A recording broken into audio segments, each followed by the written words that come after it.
My name is Chrysius Jonius Stanlius, father to an English Cocker Spaniel, husband to a long-suffering wife, and I will do my shitty review in this life or the next.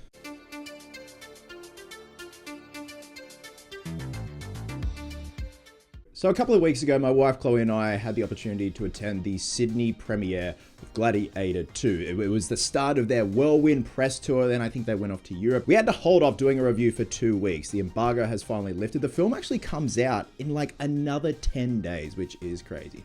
Now, when it comes to the first Gladiator, it's going to be very stereotypical of me to say it's a perfect film. Even back when I saw it in 2000, I was a bit of a youngin'.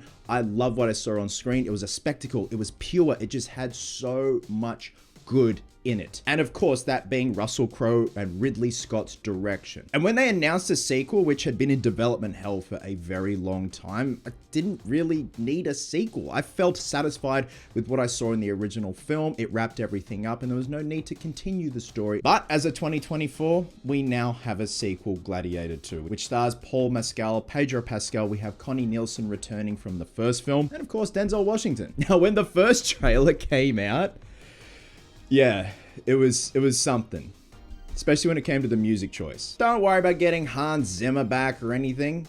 Jay-Z, of course. Now, I'm going to try and keep this review as spoiler-free as possible, but keep in mind that the second trailer spoiled quite a lot, especially when it came to big plot points. Like, I don't know why you do that. Now, the basic premise of Gladiator II is after his home is conquered by the tyrannical emperors that now lead Rome, Lucius, played by Paul Mescal, is forced to enter the Colosseum and must look to his past to find strength to return the glory of Rome to its people.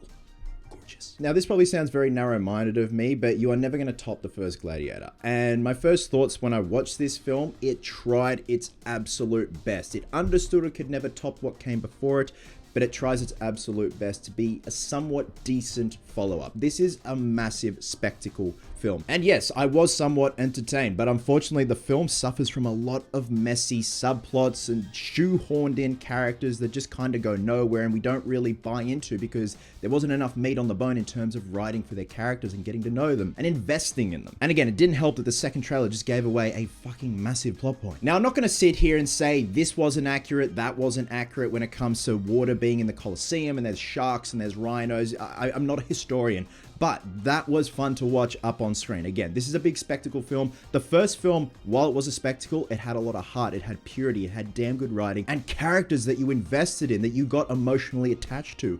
Whereas here, these are very surface level characters, unfortunately. I think when it comes to the standout performances, it's Connie Nielsen and Denzel Washington. And yes, at times, Denzel is being Denzel, but he's chewing the fucking scenery at the same time, and you can't help but be mesmerized by that. Unfortunately, Paul Mescal at times, I couldn't really buy into him being a leader or rising to be a leader. And his performance just seems a little bit all over the place. And again, at times it just doesn't have the oomph that a leader needs to have in order for the audience to buy into it. And I love Pedro Pascal, but at times he just feels very out of place in this film.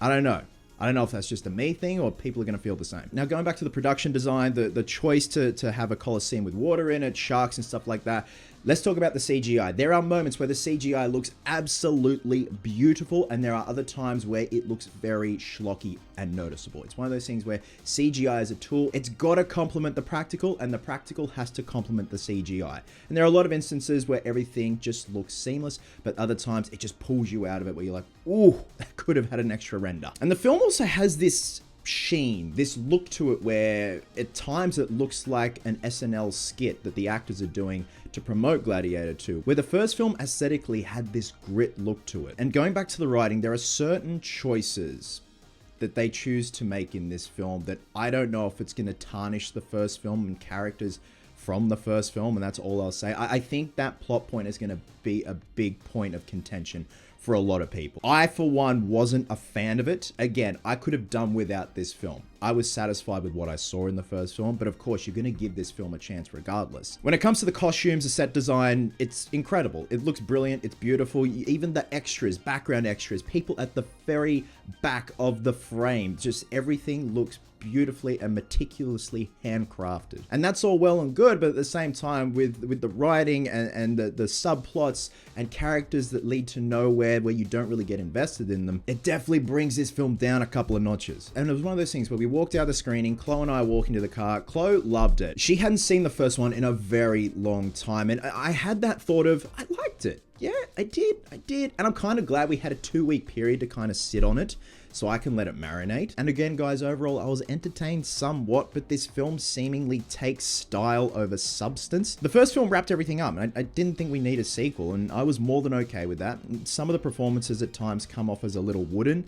It tries its best to be a worthy follow-up. A decent popcorn movie, sure, but not holding a candle to what came before it. And unfortunately, I feel like some of the choices in the writing possibly may tarnish elements and the writing of characters from the first film. Now, if you are going to go see this one, I recommend checking it out in IMAX. See it on the biggest screen possible. Again, it is a massive spectacle film, but at the same time, it just feels a little bit empty and a little bit hollow. Trying to rate this one was hard. You go back and forth on certain ratings, so I'm going to do a very cheeky one. And with that, I'm going to be giving Gladiator II 2.75 sharks out of 5. What equates to 0.75 of a shark? Love you guts, and I'll catch you in the next one.